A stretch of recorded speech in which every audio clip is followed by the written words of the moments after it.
plaies du globe, épisode 4.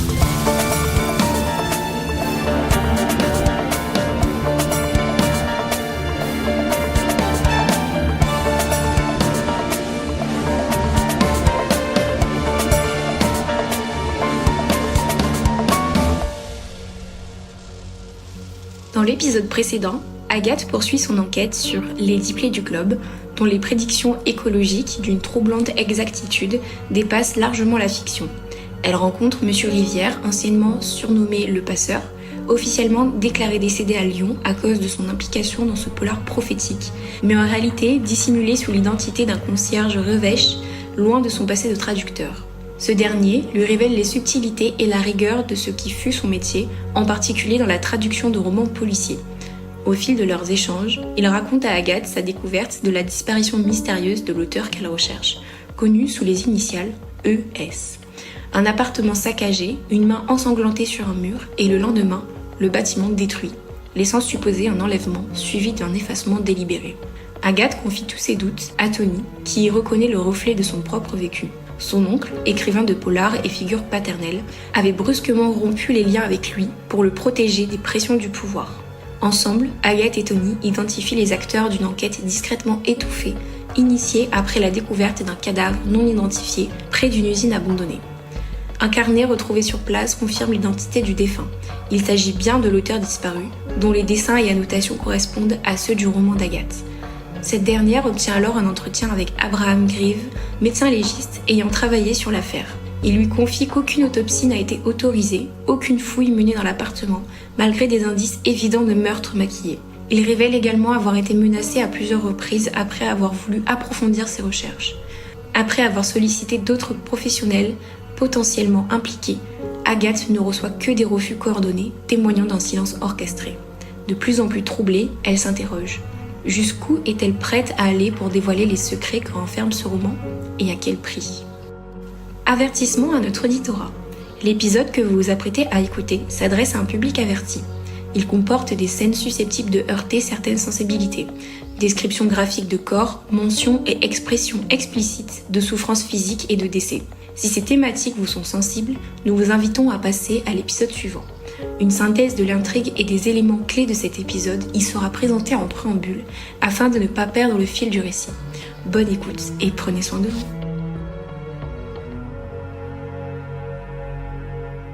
Oh, j'ai encore mal dormi.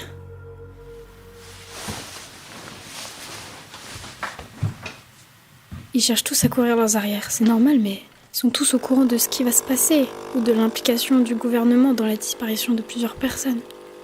Ça me rend dingue qu'ils ne cherchent pas à agir. Comme personne ne veut me parler, j'ai plus d'autre choix que de demander à Tony s'il est capable de s'infiltrer dans le réseau de la police.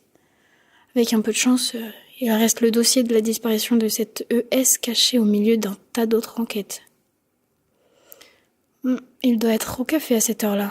Je vais aller le voir, c'est peut-être moins risqué que d'envoyer des messages.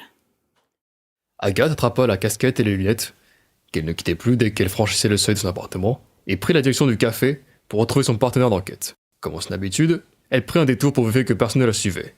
Ayant un mauvais pressentiment, son pas se faisait pressant, tournant la tête à plusieurs reprises pour vérifier ses arrières. Je le sens vraiment pas là. Il y a un truc qui cloche.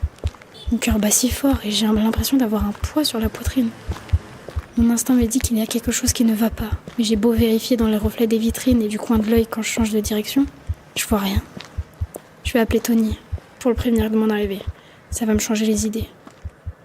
Elle prit son téléphone et commença à composer le numéro de son ami. Lorsqu'elle releva la tête, un instant pour scruter la rue, ses yeux se figèrent dans le reflet d'une vitrine. Elle croisa le regard d'un homme. Le temps sembla suspendu une fraction de seconde, tandis que les deux personnes se jaugeaient dans une tension palpable. Agathe se retourna pour voir plus clairement l'homme qui se trouvait derrière elle. Il portait une casquette enfoncée sur le crâne, un masque et des vêtements simples, un jean noir, un pull gris. Il comprit aussitôt qu'elle avait repéré, et passa à l'action. Tout semblait ralentir. Elle vit sa main glisser dans sa veste. En relevant sa manche, elle distingua alors un tatouage sur son poignet, ce qui ressemblait à une caméra, avec une ligne de chiffres et de lettres l'entourant en cercle. Un éclat de lumière jaillit quand un rayon de soleil vint frapper une surface métallique dissimulée. Putain, il a une arme. Merde, la rue elle est blindée.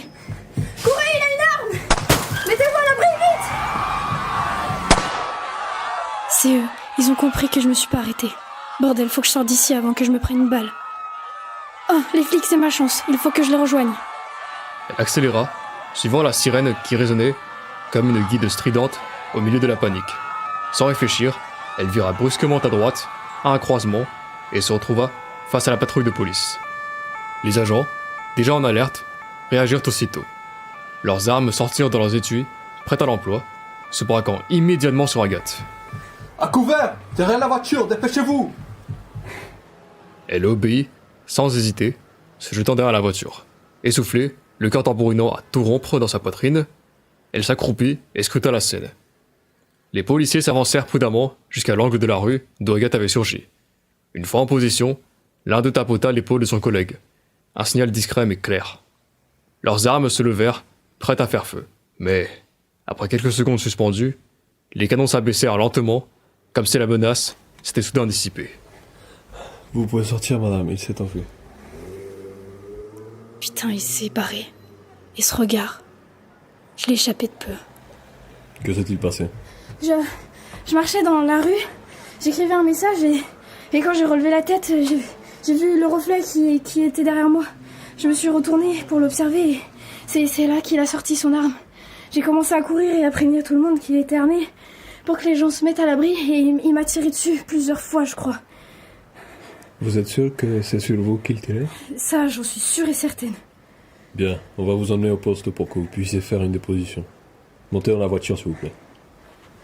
Une fois au poste, l'agent guida Agathe à travers le dédale du commissariat. Les sonneries de téléphone ponctuaient l'air, saturé de voix, d'imprimantes en marche et de pas pressés. On croisait des uniformes et des civils au visage tendu, et de temps en temps, un rire ou deux entre collègues. L'odeur mêlée de café tiède et de désinfectant formait une étrange signature olfactive. L'agent l'invita à s'asseoir dans un petit bureau vitré donnant sur l'effervescence du couloir. Il referma la porte derrière eux, tira une chaise et prit place face à elle.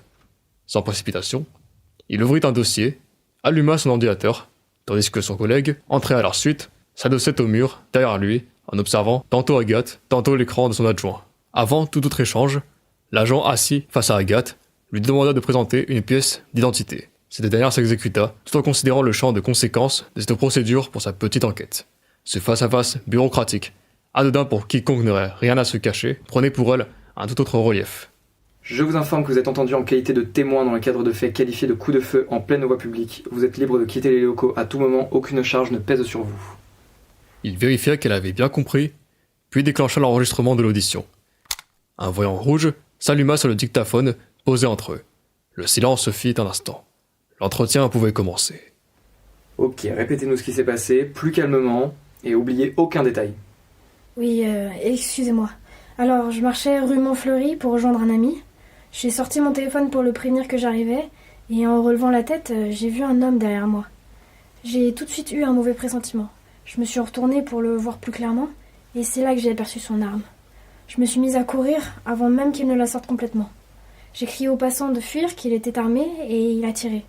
Une première fois, puis une deuxième. C'est juste après le deuxième coup de feu que j'ai entendu votre sirène, et j'ai suivi le son jusqu'à vous. Est-ce que vous pouvez me décrire cet homme, s'il vous plaît? Il était plutôt grand, il semblait assez musclé. Il portait une casquette et un masque, mais j'ai brièvement pu apercevoir qu'il avait les yeux foncés. Il était habillé d'un jean noir et d'un pull gris. Est-ce qu'il avait un signe distinctif, quelque chose qui pourrait nous permettre de l'identifier plus clairement? Oui, maintenant que vous le dites, je crois qu'il avait quelque chose sous sa manche quand il a cherché son arme. Un tatouage, un étrange tatouage sur son avant-bras, une espèce de symbole qui ressemblait à une caméra, encerclée par une ligne de chiffres et de lettres, je crois. Pour le reste, ça allait trop vite pour que je distingue autre chose. Un tatouage de caméra? Avec des numéros? Je suis désolé madame, mais on est dans l'incapacité de prendre votre déposition. Vous pouvez rentrer chez vous. Et est-ce que vous êtes vraiment sûr de ce que vous avancez? C'est une accusation grave que vous faites, madame. Nous n'avons entendu aucun coup de feu. Estimez-vous chanceuse que je vous inculpe pas pour vos grossières calomnies. Mais il se fout de moi, lui, c'est pas possible. Il y a une seconde, il écoutait ma version avec attention, et là, il l'a remis en question. Mais vous rigolez, là, j'espère. Pourquoi d'un seul coup, je peux pas faire de déposition? Je vous ai dit qu'il m'a suivi et qu'il m'a tiré dessus. Ah, parce que maintenant, il vous a suivi? Écoutez, vous avez aucune preuve qu'il y avait vraiment quelqu'un. Et encore moins pour pouvoir dire qu'il vous a tiré dessus. Maintenant, au revoir. On a du boulot ici. Encore une hystérique qui croit que le monde tourne autour d'elle. Non mais vous vous foutez de ma gueule. Je sais ce que j'ai vu, vous m'entendez? Vous vous rendez compte de ce que vous dites? Pourquoi vous refusez d'admettre la vérité? Attendez, c'est le tatouage, c'est ça? C'est celui qui permet de reconnaître l'appartenance à cette espèce de section secrète qui s'occupe de faire taire les gens qui fouinent trop? C'est sûr que c'est ça, et vous n'avez pas les couilles d'intervenir. Dans cette rue, il y avait des femmes et des enfants. Si je n'avais pas crié, elles auraient pu se faire tuer à ma place. Si vous continuez à fermer les yeux, vous causerez la mort d'autres innocentes personnes. Et qui sait, si vos collègues agissent comme vous, demain les prochains à se faire descendre dans la rue, ça pourrait être votre femme et vos propres enfants. Comment osez-vous? Hey. On se calme, tout le monde se calme. On va sortir prendre l'air pour faire descendre la pression. Taisez-vous et suivez-moi. Faut qu'on parle. Mais je fais que ça, parler. Vous n'écoutez pas, vous voulez rien entendre pour protéger votre quotidien rempli d'illusions. Ah, stop. J'essaie de vous faire éviter un outrage à l'agent. Alors maintenant, taisez-vous et suivez-moi. Bon, écoutez-moi. Sachez que je ne peux pas adhérer à tout ce que vous dites. Il y a des choses que je ne peux pas faire ni dire, encore moins ici au milieu de mes collègues. Retrouvez-moi un peu plus tard. Je ne peux pas vous laisser toute seule dans une situation pareille. Je serai au parc chez Carlan Hoben ce soir à 17h30, dans le Tohu Bohu, de retour chez soi après le travail. Près de la grande statue en bronze, celle qui n'a plus de plaque. J'y serai au menton marron et bonnet gris. Si je ne viens pas, c'est que je ne peux plus. Ah ouais? Et pourquoi soudainement vous voulez me venir en aide? Ah, parce que votre propos n'est pas tombé dans l'oreille d'un sourd, ni dans un cœur de pierre. Regardez, je ne veux pas les laisser être des victimes collatérales. Maintenant, partez.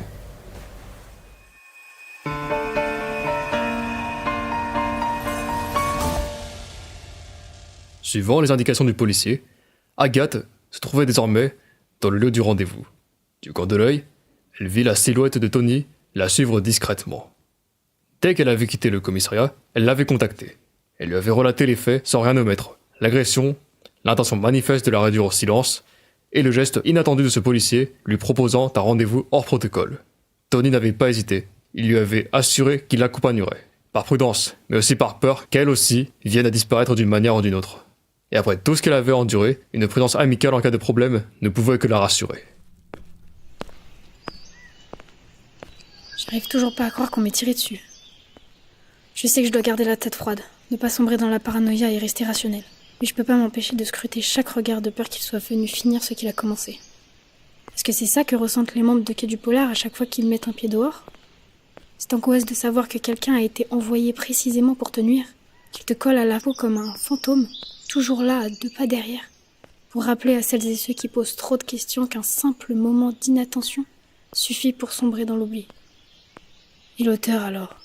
J'ose même pas imaginer l'effroi qu'il a pu ressentir une fois qu'il a compris qu'il était traqué. La peur devait tellement le ronger de l'intérieur, jour et nuit. Je dois leur rendre justice à lui et à tous les autres qui ont disparu injustement et sans laisser de traces. Bon, je suis au parc maintenant. Il me reste plus qu'à trouver ce policier. Il m'a dit qu'il porterait un manteau marron et un bonnet gris proche de la statue sans plaque. De mon souvenir, cette statue est par là. Ce n'est qu'en atteignant la statue qu'Agathe réalisa qu'elle était en avance. Elle s'installa pour attendre le policier, scrutant sans relâche les allées et venues du soir, attentive à chaque visage, chaque silhouette. Quelques minutes s'écoulèrent avant qu'elle ne remarque quelqu'un arriver avec un manteau marron et un bonnet gris. De loin, elle ne distinguait pas si c'était la bonne personne. Elle le suivit donc du regard jusqu'à ce qu'il s'installe sur un banc et sorte un livre. Elle l'observa quelques secondes pour vérifier que c'était bien celui qu'elle attendait avant de se diriger vers le banc et de s'y asseoir. Je vous écoute. Qu'est-ce qui est maintenant? Un de vos collègues va sortir d'un buisson et me tirer dessus? Ou alors me tendre un café pour que je m'empoisonne et cacher mon cadavre dans un bâtiment désaffecté? Eh ben, les clichés ont la vie dure. Je pensais que depuis le renouveau du polar, ce genre de préjugés acquis de conscience avait changé. Et en quoi ça aurait tant changé? Franchement, j'ai pas le souvenir que votre profession ait été si malmenée que ça dans les livres. Bon, c'est vrai que parfois certains auteurs pointaient du doigt les dysfonctionnements judiciaires, mais franchement, j'ai l'impression que vous exagérez un peu. Ah bah si, dans les polars de cette époque, le policier qui menait l'enquête était toujours un lui solitaire, sans trop de famille ni vraiment d'amis. On le faisait tout transgresser, protocole, ordre supérieur, et c'était d'ailleurs pour ça qu'on l'aimait. Mais soyons honnêtes, ce n'est pas du tout réaliste. Je vous passe les versions les plus caricaturales, notamment par exemple où c'est un alcoolique qui essaie de se sortir de ses problèmes. Et franchement, madame, dans la majorité des bouquins, On ne voit jamais le vrai travail d'équipe. Or, c'est pourtant ça la base d'une enquête réussie. La coordination entre collègues, entre services. Dans la vraie vie, on ne fait rien en solo. Et puis, nous n'avons jamais qu'une seule affaire en cours à la fois. Nous avons énormément. Et contrairement à ce que peut être compris dans ces polars, une enquête c'est extrêmement long. Ça ne se résout pas en quelques jours à peine. Ou alors vous êtes vraiment chanceux. Attention, je ne dis pas que ça n'arrive pas, ou jamais, mais ce n'est pas juste représentatif de notre travail. Et puis dans ces romans, on parle rarement de toutes les demandes que nous faisons, toutes les autorisations que nous devons obtenir à chaque étape de l'enquête. Vous n'imaginez même pas le nombre de papiers et de rapports que nous devons remplir. Et ça, on n'en parle pas dans les livres. Après, c'est normal, sinon le roman devient inintéressant. Mais tout cela fausse la réalité de nos vies professionnelles, à cause des films, des séries et des livres. Et ne parlons pas du cliché du flic qui défonce la porte pour rentrer chez quelqu'un pour simplement lui poser des questions. Et pour les convocations, c'est pas non plus à la volée. On ne convoque pas quelqu'un du jour au lendemain sans motif ni cadre légal. C'est sûr que, dit comme ça, je peux comprendre votre frustration. Mais vous pensez que refuser certaines dépositions et certaines plaintes favorise votre image ? Pourquoi tout à coup me dire qu'il est impossible de prendre ma déposition ? J'avais raison, n'est-ce pas ? C'est à cause du tatouage. Quand j'ai intégré l'école de police, tout semblait bien se passer. Les années de formation se sont enchaînées sans incident notable. Une fois diplômé, mes premières années de service ont également filé sans accroc.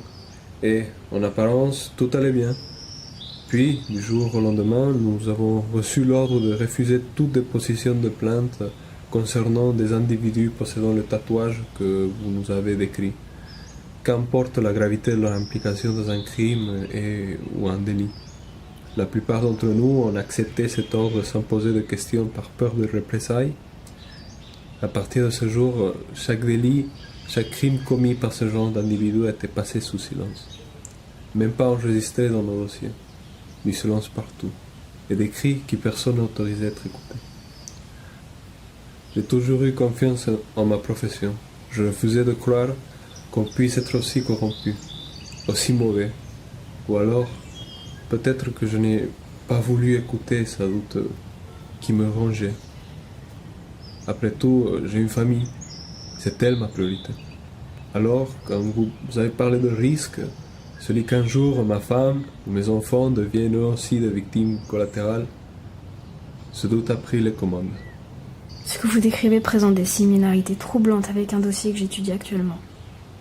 Les faits remontent à une quinzaine ou une vingtaine d'années. Un homme retrouvé mort d'une balle dans la tête à proximité d'une usine abandonnée. L'enquête n'a jamais abouti. Le légiste chargé du corps m'a confié avoir été empêché de procéder à l'autopsie par une décision émanant du parquet. Lorsqu'il a exprimé ses doutes et tenté d'obtenir des réponses, il a été contacté par un inconnu, haut placé selon toute vraisemblance, qui l'a menacé de sanctions professionnelles. Le tout a été maquillé et officialisé en suicide, et toutes les personnes qui, de près ou de loin, ont eu affaire à cette victime, ont préféré disparaître, ou on ne leur a pas laissé le choix. Oui, je connais. C'est à partir de la découverte de ce cadavre que tout a basculé. Ce n'est que plus tard que j'ai compris que cette affaire faisait partie d'un ensemble plus vaste lié à ces ordres absurdes que nous recevions. L'équipe en charge a reçu l'interdiction de poursuivre l'enquête sous peine de conséquences. Si j'ai fait le choix de vous aider, c'est parce que je regrette de ne pas l'avoir fait avant. Même si je sais que ça ne réparera pas mes erreurs passées, je peux au moins choisir d'en éviter dans le futur. Wow, attendez, quoi ? De quoi parlez-vous ? Qu'avez-vous fait exactement ? Quand cette affaire est arrivée et qu'elle n'a pas donné de suite, une avocate est venue me trouver à mon bureau. Nous avions partagé plusieurs dossiers et au fil des années, elle avait devenu une amie. Elle connaissait mon attachement au principe, tout comme je connaissais son exigence de justice. Elle est un jour venue me trouver dans mon bureau. Elle m'a révélé tout vouloir s'investir dans une affaire sensible, en dépit des ordres explicites de son supérieur. L'enquête pour laquelle elle voulait s'engager n'était autre que celle de ce suicide près de l'usine. Après leur échange, son cabinet a reçu une lettre de l'ordre des avocats Elle en tremblait encore. On leur intimait l'interdiction de traiter le dossier et l'instruction formelle de l'oublier. Ce geste l'avait profondément outrée. Elle m'a demandé de l'aider à poursuivre ses recherches pour rendre justice à ses défunts. Elle attendait de moi que je découvre l'identité de cette personne pour plus tard proposer ses services à la famille qui viendrait sûrement signaler sa disparition. Ce qu'elle n'a pas su, c'est que tout le commissariat venait de recevoir, lui aussi, l'ordre d'enterrer cette découverte sous les conclusions officielles. Je n'ai jamais su pourquoi ce cadavre les terrifiait tant au point de tout mettre en œuvre pour que tout le monde l'oublie son existence. Et cette avocate, qu'avez-vous fait? Je l'ai alors envoyée comme une pestiférée en la gratifiant d'un « tu devais t'estimer heureuse que je ne te dénonce pas ». J'ai refusé de l'aider, j'avais vraiment peur de ce que pouvait se passer. Répression, censure, manipulation. Tout cela n'a fait que croître, se ramifier, se multiplier. Et tous les réfractaires de cette décision sont tombés comme des mouches, les uns après les autres. De voir tous ces gens disparaître, des collègues avec qui j'avais fait mes classes, jusqu'à être carrément effacés des fichiers, devenir des fantômes, je m'étais conforté dans mon choix. Il n'y avait pas moyen qu'on me fasse disparaître moi aussi, alors que ma femme portait notre troisième enfant. Je ne pouvais pas prendre le risque, je ne serais pas l'un d'entre eux. Et cette avocate ne me ferait pas changer d'avis. Les jours ont passé, puis les semaines, sans nouvelles d'elle, et un matin, j'ai su qu'elle avait disparu. Depuis lors, notre dernière discussion vient me monter. Si ça s'est si mal terminé, c'est en partie ma faute. Cette bande d'enflures, ils sont prêts à tout juste pour effacer la moindre étincelle de révolte. Et quelques années plus tard, je me suis retrouvé dans un centre anti-poisson pour une affaire qui, à l'époque, ne présentait rien d'inhabituel. J'attendais un médecin, c'est là que mon regard a croisé celui d'une femme. Je me suis figé, quelque chose m'a traversé, un frisson, un éclat de mémoire son nom. Son visage était creusé, presque méconnaissable. Sa peau semblait tirée, parcheminée par les traitements, par la douleur, par le temps. Elle avançait avec l'aide du personnel de soins poussant son fauteuil et au moins 3 perfusions le suivant comme les boulets aux pieds de pêcheurs. J'ai poursuivi ce pourquoi j'étais venu. Ce n'est que bien plus tard, alors que je feuilletais dans un dossier, que le souvenir m'a frappé de plein fouet. C'était Aline Lafernaclair, mon amie, l'avocate disparue, celle qu'on avait crue morte. Je ne saurais même pas dire si elle m'avait reconnu, je ne le saurais jamais. Et cette clinique, vous savez son nom? Vous savez si Aline est encore en vie? Je crois qu'il y est encore, je n'ai pas voulu aller la voir par peur que sa découverte soit mise en danger. Je me suis renseigné de mon côté, elle a changé d'identité pour que personne ne la retrouve. Mais Agathe, je vous déconseille d'aller la voir ou de parler de qui ce soit. Vous êtes proche du précipice et vous êtes sur le point de tomber dans la fosse. Le nom de cette clinique? Ouais, vous ne lâchez rien. Hein. C'est l'unité sanitaire préventive numéro 4 de l'ancien district démocratique des sciences.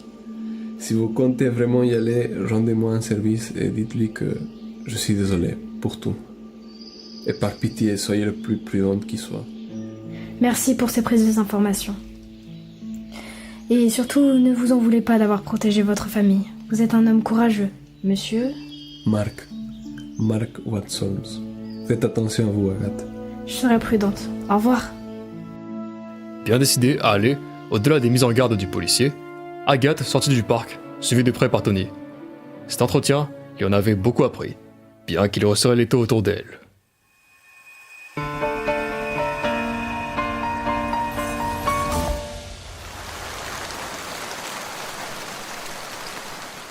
La pluie avait repris, fine, comme un filet d'acide s'insinuant partout. Sous son parapluie, à quelques mètres de l'institut, Agathe contemplait tristement les ombres qui se dressaient devant elle.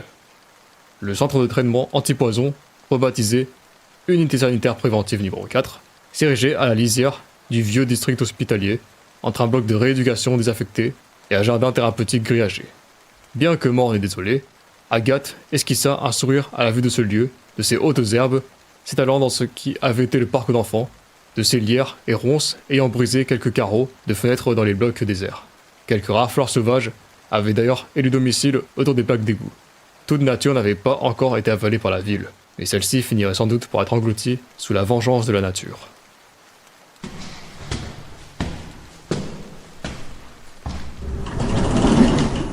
Agathe gravit le parvis du centre, passa la porte et laissa son parapluie à l'entrée. Il ne restait plus grand-chose d'humain dans ces lieux, sinon la pâleur des couloirs et les bruits sourds qui les habitaient. Après s'être fait passer pour une parente d'Aline Laferné-Claire, connue ici sous le nom de Géraldine Vauder, Agathe présenta au personnel soignant un échange de courriels falsifiés affichés sur son téléphone, la liant à un membre du service social et attestant d'un droit d'accès apparemment en règle. Pour renforcer sa couverture, elle exhiba également une vieille photographie d'elle deux, prétendument prise lors d'un anniversaire. Cela suffit à dissiper les dernières hésitations, et elle fut escortée jusqu'à la porte de la chambre.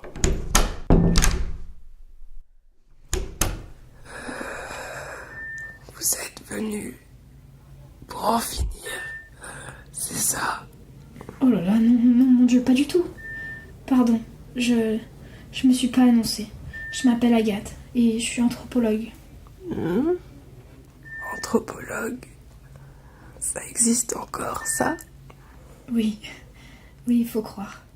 Pardonnez-moi, je me serais jamais imaginé que votre santé vous pesait autant. Je n'aurais pas dû vous déranger. Je vais vous laisser tranquille. Non. Je vous en prie, ça me ferait plaisir de discuter avec une personne de l'extérieur. Vous êtes sûr? Je ne veux pas vous épuiser ou vous faire encourir des risques inconsidérés. Oh, et à ce sujet, je vous assure qu'en venant ici, j'ai été très prudente. Là-dessus, vous ne risquez rien. Vous savez, Agathe, quand on a vécu ce que j'ai enduré, on attend la mort comme une vieille amie. Je n'ai plus peur, mais merci à vous pour cette attention.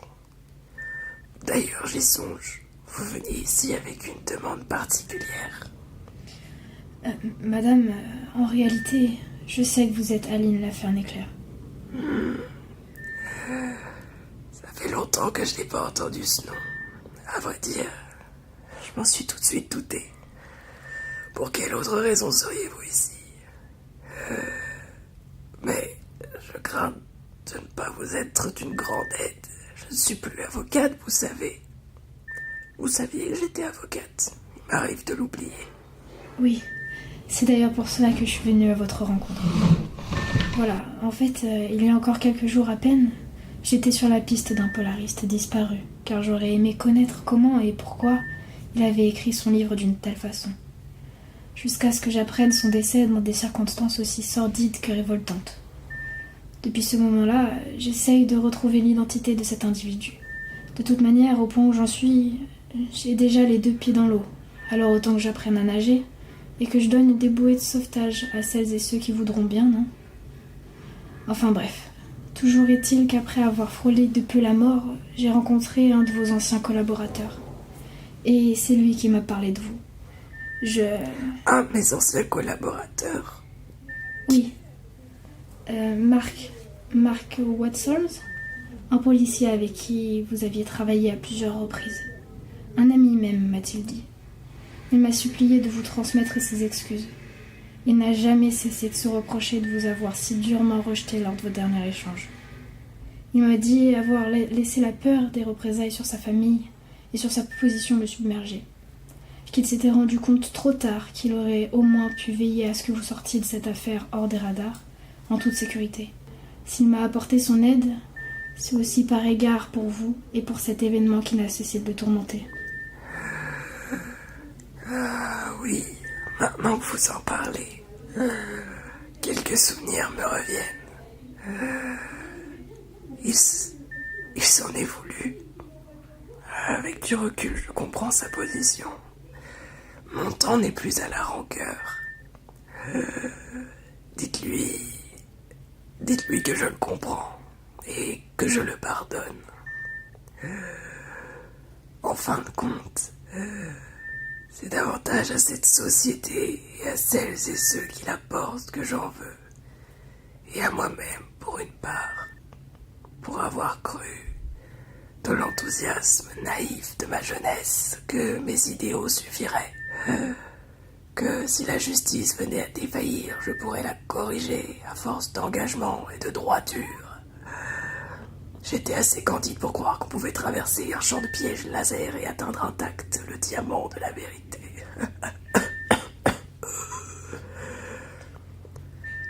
Longtemps j'ai critiqué celles et ceux qui avaient, dans les romans ou à l'écran, qui prétendaient qu'il suffisait d'attraper un coupable pour que justice soit rendue. Et pourtant moi aussi j'ai poursuivi cette chimère. Ce n'est qu'une fiction, vous savez.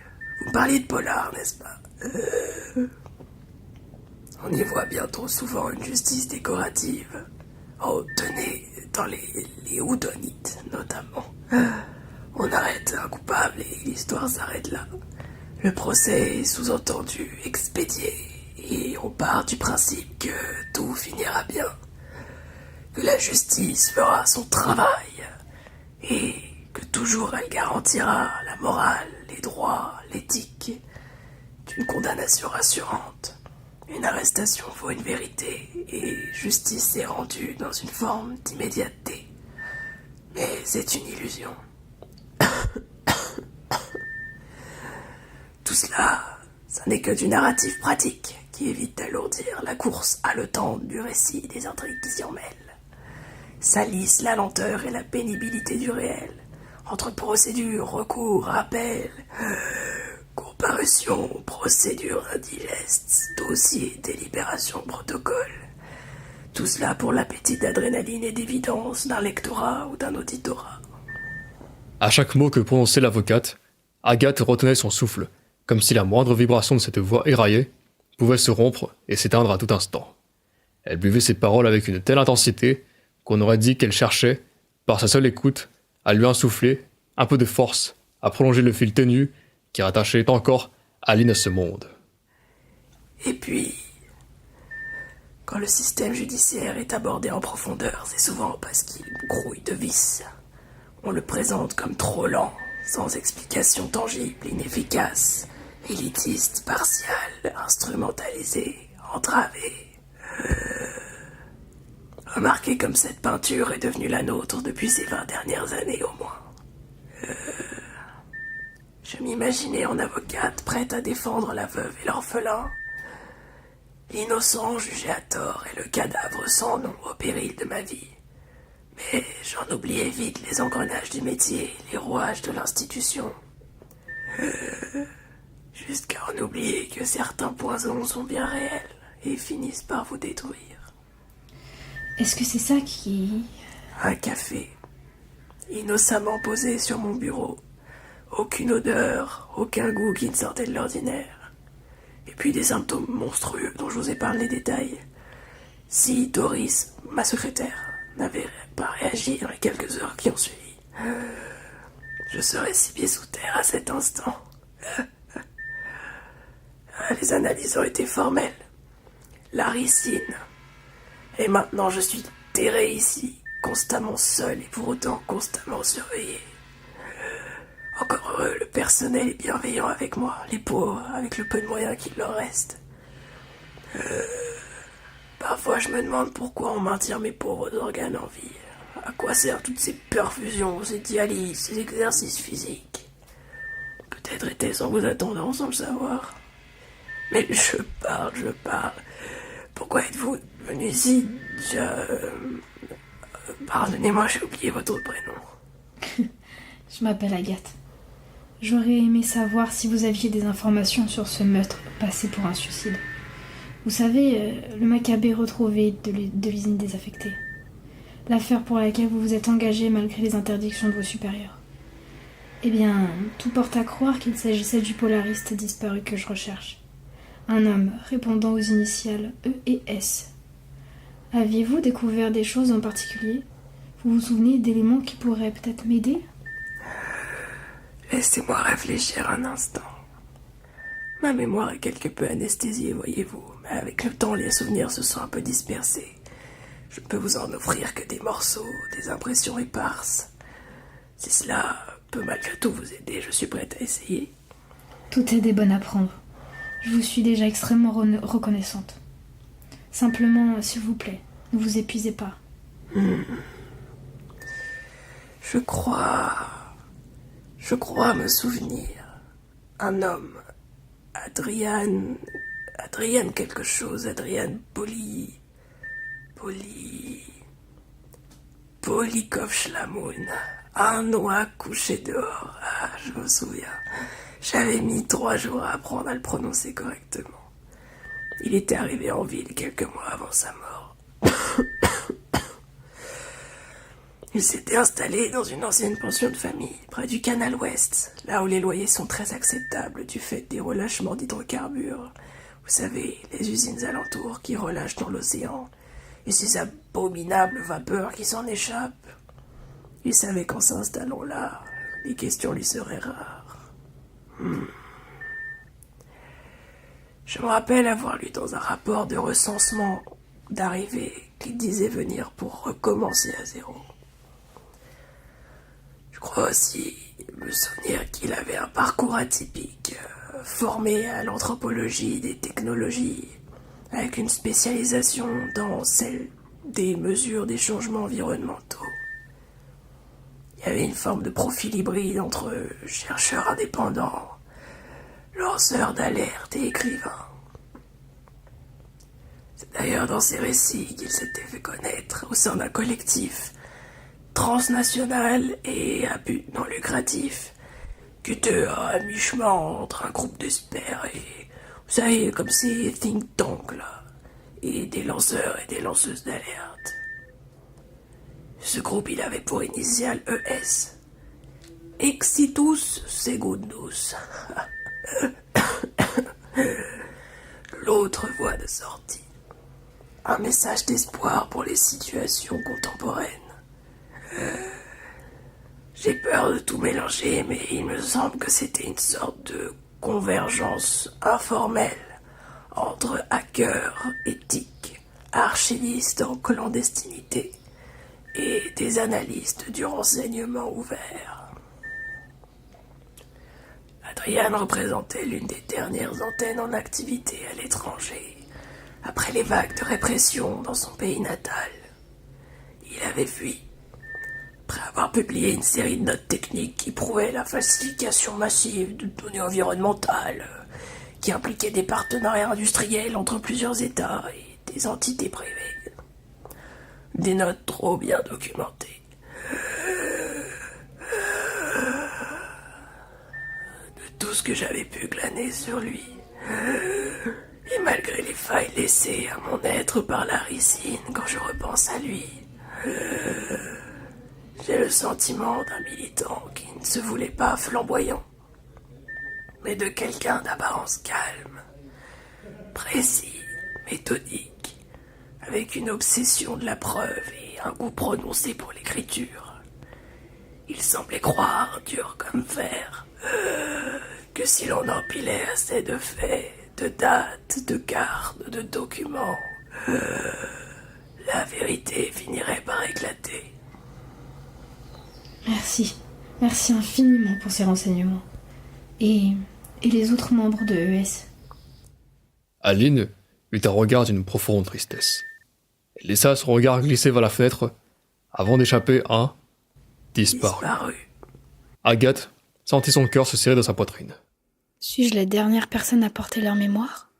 Un peu comme le dernier membre différé de leur groupe? Les minutes s'égrenaient au rythme des silences partagés et des fragments de passé remontant douloureusement à la surface. Les deux femmes furent bientôt interrompues par le personnel soignant. Il était l'heure pour Aline de recevoir les dialyses du soir, et la journée glissait vers la nuit pour Agathe. Merci beaucoup Agathe. Grâce à vous, j'ai non seulement passé une bonne journée, mais j'ai aussi pu faire acte de justice en vous transmettant ce qu'il reste de ma mémoire. Vous m'avez offert une sérénité que je n'espérais plus. Merci infiniment à vous. J'espère ne pas vous avoir trop épuisé avec toutes mes questions et ces souvenirs désagréables. Je vais vous laisser au bon soin de ces gens. Oh, et voici un numéro sur lequel vous pouvez me joindre au besoin. Surtout, n'hésitez pas. Vous devez me promettre d'être prudente. Faites attention à vous, Agathe. Je vous promets de tout faire pour. Rencontrer Aline m'a fait l'effet d'une claque. Ils ont ruiné sa vie. Larissine l'a mise dans un tel état qu'elle attend la mort, les bras ouverts et le sourire aux lèvres. Sa respiration sifflante et sa toux sibilante m'a broyé le cœur tout le long de notre conversation. Elle est d'une telle gentillesse, d'une telle générosité. Tout ce qu'elle voulait, c'était rendre justice à ES, aider sa famille, si tant est qu'il en ait une. Et on a essayé de lui enlever la vie à cause de sa dévotion. C'est dégueulasse. Toute cette injustice me met dans une de ces colères. Chaque fois que j'en apprends un peu plus, ça renforce ma détermination. Il faut que justice soit faite, pour ES, pour Aline et pour tous les autres. Oh, j'ai oublié de fermer ma porte. J'ai pourtant le toc de vérifier à plusieurs reprises avant de partir. La porte de l'appartement d'Agathe s'ouvrit sur une scène qui la cloua sur place. Au milieu de son salon, 4 hommes l'attendaient. L'un d'eux, de profil, la dévisageait avec un regard d'une froideur palpable, pendant que 2 autres forçaient un 4e à rester à genoux. Ce dernier releva lentement la tête. Dans son regard, Agathe lut une détresse muette et une tristesse marquée. Elle reconnut aussitôt le policier qui l'avait aidé. Son visage, tuméfié, n'était plus qu'une masse de sang à demi sec et d'hématomes. Dans l'éclairage blafard du palier, Agathe aperçut la lèvre fendue, la pommette bleuie, l'œil clos sous l'enflure, l'arcade ouverte et la fine zébrure rouge glissant sinistrement depuis son arcade jusqu'à son menton. Désolé, Agathe. Ils ont menacé ma famille, je n'ai pas eu le choix.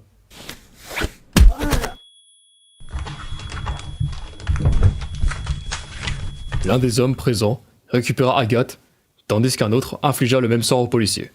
Inconscients, ils furent placés dans la camionnette de leur ravisseur cachée dans la rue d'à côté. Le moteur démarra, et le véhicule s'éloigna vers un endroit inconnu.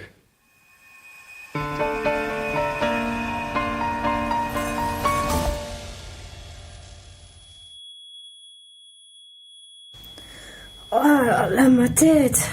Attendez. Agathe, allez-y, doucement, gardez votre calme. Quoi? Marc? Qu'est-ce qui s'est passé? Ils m'ont assommé aussi. Je me suis réveillé quelques minutes avant vous. Écoutez, je suis sincèrement désolé, je n'ai pas eu le choix. Ils m'ont montré une photo de ma femme et mes enfants au parc. Je savais qui ils étaient à ce moment-là. J'ai compris qu'ils les surveillaient. Vous n'avez pas à vous excuser. Vous avez fait ce qu'il fallait, je vous en veux pas. Bien, vous savez où nous sommes? On est ici depuis combien de temps? Et non, je ne sais pas. Sûrement dans une de leurs planques. Le temps de recevoir leur ordre. Pour ce qui est du temps, je ne sais pas non plus. Bon, qu'est-ce qu'on fait maintenant? On attend les ordres d'en haut. Alors donne à manger? Je m'en charge. On te la garde. Et le flic, on fait quoi? On le bute? On attend les ordres, je t'ai dit. Mange. Le tatouage sur son avant-bras, c'est bien eux. Et je vais certainement pas manger ce qu'ils me donnent. Je veux pas finir dans le même état qu'Aline. C'est eux. Fallait bien que ça arrive. Faut qu'on trouve un moyen de sortir de là, et vite. Pour l'instant, on peut rien faire. Il faut rester calme et surtout ne pas faire de vagues. Plus on est discret et sage, plus ils baisseront leur garde. Et inversement, si vous essayez de vous enfuir, ou si vous les provoquez, ils feront de plus en plus attention et cela réduira nos chances de s'échapper.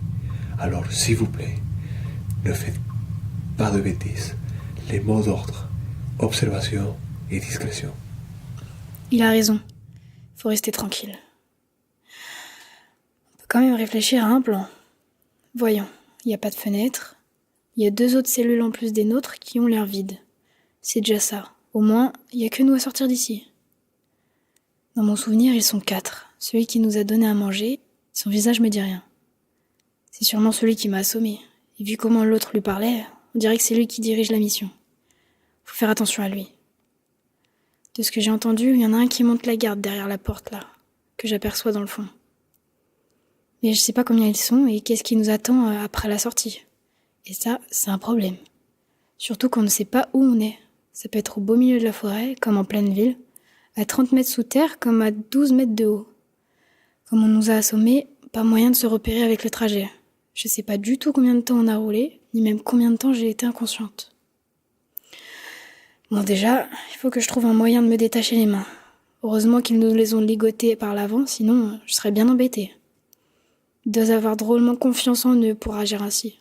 Je dois redoubler de vigilance. À tâtons, Agathe explora le sol de sa cellule, cherchant dans l'ombre la moindre aide pour rompre ses liens. Ses doigts effleurèrent le sol rugueux jusqu'à trouver, dans un coin, un amas de débris froids, des éclats de métal et de verre, tachés ici et là de sang séché. Une vision fugace et glaçante la traversa. Combien de captifs et de captives, avant elle, avaient tenté de fuir en vain? Avec patience, elle frotta la lame improvisée contre ses liens, sentant le fil du métal entailler, peu à peu, le plastique qui serrait ses poignets. Le travail était lent, laborieux. Chaque frottement semblait réveiller la douleur dans ses bras engourdis. Après ce qui lui sembla durer une éternité, le plastique céda. Libérée, Agathe s'assit un moment, reprenant son souffle, consciente que le véritable combat ne faisait que commencer. Tenez, libérez-vous. Merci. Surtout s'ils reviennent, il ne faut pas qu'ils se rendent compte que vous avez libéré les mains. Reposez-vous, il nous faut toutes nos capacités afin de sortir d'ici. Je vais veiller un peu pour essayer d'obtenir des informations de leur conversation ou des bruits environnants. La nuit passa, lourde et oppressante, rythmée par les bruits indistincts de la veille souterraine. Agathe dormit par à-coups, son esprit oscillant entre des éclairs de panique et de brèves accalmies. L'agent, lui, faisait de son mieux, attentif aux moindres sons. Au matin, des pas résonnèrent dans le couloir. 2 silhouettes entrèrent avec lassitude dans la pièce. L'un portait 2 camels cabossés, de la nourriture vaguement identifiable, surnageante, tandis que l'autre restait légèrement en retrait, une main posée sur une matraque glissée à sa ceinture. Le premier tendit alors le pot de mixture à son collègue. File ça à l'autre. Une fois donné, chacun des agents pénétra dans les cellules, persuadés que leur captif était encore ligoté. Mange et fais pas chier. Agathe, tendue à l'extrême, sentit la colère qu'elle avait ruminée toute la nuit bouillonner dans chaque fibre de son être. C'est maintenant ou jamais. Alors qu'elle saisissait la gamelle d'une main tremblante, elle la projeta soudain au visage de son geôlier, éclaboussant son cou et ses vêtements de bouillie tiède. Profitant de sa surprise, elle se jeta sur lui avec toute la rage accumulée. L'homme chancela, essayant d'attraper son arme, mais Agathe frappa, griffa, mordit si nécessaire, repoussant toute tentative d'immobilisation. Le deuxième ravisseur, surpris, hésita un instant avant de se précipiter à son tour pour aider son compagnon, laissant brièvement la porte sans surveillance. Dans le chaos, il la referma sans vérifier s'il était bien verrouillé, tournant la clé dans le vide et accourant à l'aveugle dans le chambardement. Place à l'accident. Profitant de la confusion, l'agent glissa discrètement hors de sa cellule entrouverte. D'un geste rapide, il saisit la matraque tombée au sol. Le premier homme, occupé à plaquer Agathe au sol, ne vit rien venir. Le coup tomba brutalement sur sa nuque, le projetant au sol, inconscient. Le second, entendant son compagnon s'effondrer, se retourna, mais trop tard. Un second coup précis, net, le frappa à la tempe. Il s'écroula sans un son. Essoufflée, Agathe resta un instant au sol, le regard fixé sur les 2 corps inertes. Ah bah putain, merci. Merci de tout cœur. Sans vous, j'étais foutu. Sans perdre de temps, après avoir traîné les corps à l'écart, dans un recoin de la pièce, ils délestèrent les ravisseurs de leurs vêtements. Le policier enfila la tenue de l'un, d'eux, sans difficulté, tandis qu'Agathe luttait avec un pantalon beaucoup trop grand et une veste qui lui tombait presque jusqu'aux genoux. Parfait. Me voilà déguisée en sac à patates. Ça fera l'affaire. Venez. En fouillant les poches, Agathe trouva un vieux briquet cabossé. Un paquet de cigarettes froissées en sortit également. L'idée germa immédiatement dans son esprit. Si nous mettons le feu, cela créera de la panique et en laissant nos vêtements ici, on a une chance sur 2 qu'ils pensent qu'on a cramé ici en voulant s'enfuir. Ou du moins, ça les occupera un moment. Ils empilèrent ce qu'ils purent trouver et craquèrent une flamme. Prudents, ils traînèrent les corps inconscients à l'autre extrémité de la pièce, loin du départ de feu. L'idée n'est pas de tuer, mais de provoquer suffisamment de chaos pour couvrir notre fuite. Le feu commença à crépiter, ses volutes de fumée noircissant rapidement le plafond bas. Sans se retourner, ils sortirent de la pièce, tentant de se fondre dans l'atmosphère de la cachette. Reste calme, marche comme si tu avais ta place ici. Dans le couloir étroit, ils croisèrent d'autres silhouettes. Casquette baissée, regard fuyant, l'agent de police guida Agathe d'un signe discret vers une porte latérale. Dehors, l'air libre leur gifla le visage. Le paysage qui s'offrait à eux était désolé. Une zone industrielle en friche, des entrepôts éventrés, des carcasses de voitures rouillées.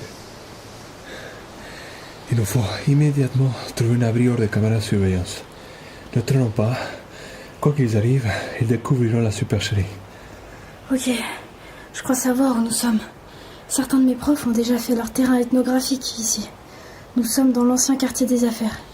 Et si on se fie aux voitures carbonisées, ici et là, on doit être dans le quartier automobile. Si on avance droit devant nous, on devrait tomber sur l'ancien bloc de recherche technologique. Il est truffé d'anciens systèmes de brouillage, genre cage de Faraday. Même si c'est désactivé, les murs en composite absorbent une bonne partie des signaux. Ils n'ont sûrement jamais pu mettre de caméra dans ce coin, et avec un peu de chance, ils ne pourront pas nous repérer immédiatement. Et on pourra trouver un moyen de partir discrètement et prudemment. Waouh, impressionnant. Non, anthropologue. Agathe et l'agent de police progressèrent jusqu'à atteindre un ancien laboratoire à demi effondré où, de toute évidence, aucun œil numérique ne pouvait les suivre.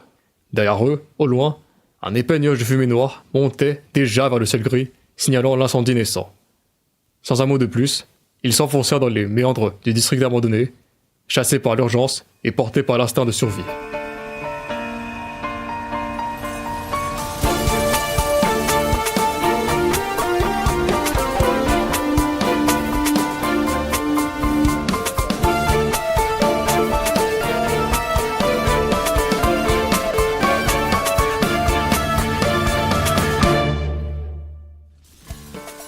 Ce podcast est le fruit d'une enquête collective menée par des étudiantes et étudiants en 3e année de licence d'anthropologie à l'université Lumière Lyon 2, en partenariat avec le festival Quai du Polar. Pendant une année, ils et elles ont mené l'enquête, non pas sur une scène de crime, mais auprès de celles et ceux qui font vivre le roman noir. Auteurs, autrices, lecteurs, lectrices, libraires. Leurs échanges ont nourri l'écriture de ce podcast, ainsi que la création de personnages fictifs inspirés du réel. Avec les voix de Elena Sestak, Towin Rassachak, Manon Labrousse, Richie Panda, Diego Serge Lombardi, Olivier Lelon, Sarah Testanière, Loanie Bon, Louise Chemin, Antoine Pierrard, Olivier Givre et Thomas Chaumery. Scénario, Manon Labrousse et Elena Sestak, aidés par les autres étudiantes et étudiants. Prise de son, Louise Chemin et Loanie Bon. Ambiance sonore et bruitage, Audrey Renaud-Cléier et Maud Lamont. Montage, Serge Lombardi, Sarah Testanière et Maud Lamont. Post-production et mixage, Fanny Urien-Lefranc. L'enquête de terrain a été réalisée par Laudine Bidot-Brunon, Louise Chemin, Amélie Dumas, Loanie Bon, Manon Labrousse, Maud Lamont, Olivier Lelon, Serge Lombardi, Aliénor Marin, Richie Panda, Towin Rassachak, Elena Sestak, Sarah Testanière, Pauline Verdier, Audrey Renaud-Cléier.